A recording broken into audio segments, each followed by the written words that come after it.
Hello, it's Robert, Small Urban Garden UK, and today I'm doing a little bit of weeding, and I thought I'd make a video to show you a little bit on what my thoughts are about weeding, what I think weeds are, and how to go about avoiding removing the wrong plants, especially early in the year like this, when a lot of plants can be quite young, and it can be difficult to tell what they are. So my thoughts on what a weed is on the most basic level is basically something that's growing where you don't want it to grow. On top of that, there's often, I think, a few more defining factors. You know, the level of invasiveness of the plant and how often and quickly it can grow back very much determines whether it's a weed. So, for example, we've got problems with horsetail in this garden, and I'll be making a video on that later in the year when it does eventually appear again. But anything really could be a weed if it's there and you don't particularly want it. Generally, though, it tends to take a bit of work to get rid of them. So, at this time of year, I'm just basically looking through the garden and I'm just scratching away, and we've had a lot of water, and rain, so I'm just removing the moss and trying to get a bit of air and also just make the soil a bit tidier. But we've got quite a lot coming through, so we need to be careful really, because we could end up removing plants that later in the year are going to grow and part of the borders. And how do we know what we want to keep and what we want to remove? Well, it can be quite difficult. So I think the first thing that we have to consider is the two types of plants, and there's monocots and there's dicots, so the sort of two that you're likely to get in the garden. And the monocots have a single embryonic leaf, so that means when they're young they just produce a single leaf, and it's families like we're talking about plants like the lilies, and here we've got the alliums and the tulips coming through here. And then you've also got the dicots, which is perhaps what you associate more with your cut flowers. And when they first grow, they have two little leaves. Now, at this very early stage with the dicots, you're really going to struggle to tell the difference between any of the species. So maybe if you spot a dicot in its early stage and you've sowed seed, for example, for cut flowers, I don't know, something like Cosmos or Rudbeckia or something, you might consider leaving it for a little while. And just until it develops its more adult leaves, like this Aquilegia I've got over here. That's got, once it's grown a little bit, it's got quite a distinctive leaf shape, and you can certainly whip it out if you don't want it. I want to keep my Aquilegias, but they certainly seed everywhere, and a lot of people might not want to keep them. So as long as you know what you're looking for, you can be selective and get the results that you want. So the main things I'm doing today really is just scratching away at the soil. I'm being careful because there are alliums and other bulbs still coming through, but I'm just scratching away, removing what's on the top. Should help turn a bit of the moisture.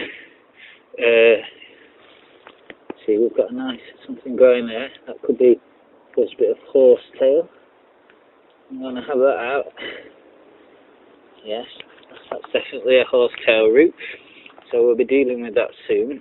But the main sort of things that we're dealing with today are little bits of grass, which just work their way in, especially around the edge of the borders here. Mine's still quite long because I've not cut them back at this time of year yet. I've just left them, but I will be tidying those up soon. But the grass can work its way into the borders, and I'm just picking that out. I'm also going to be taking out any small dicots I can see, because I've got what I already want in here at quite a mature phase. So biannuals like this foxglove here is obviously quite big, quite distinctive. I know that I want it there. However, something like this grass, which is monocot and coming up behind the fence, I'll pull out. And it's just a matter of working through and just generally trying to improve the nature of the soil as well. By turning it and growing like this, you will mix in the organic matter a little better, and of course it'll make it a little bit tidier if that's what you want. If you want a more natural look to your garden, then of course you can leave it, but I like to have my borders looking nice and tidy. So here I've got a tiny little dicot. I'm not sure what it is, but I do know that I don't want it in here because I haven't had any seed that's sown. Sometimes you might want to keep dicots and just let it see what happens. And up here we've got a delphinium that just seeded itself right here, and when the leaves began to grow past the dicotyledonous stage, and they got their more mature leaves, I started to recognise that it was something. At the time I wasn't sure what it was, but I knew that it would be interesting, so I left it. And it turned out to be a delphinium that had somehow got there. And it was really quite nice, and it's made itself through the winter. I'll leave it there and see how it gets on for the rest of the year.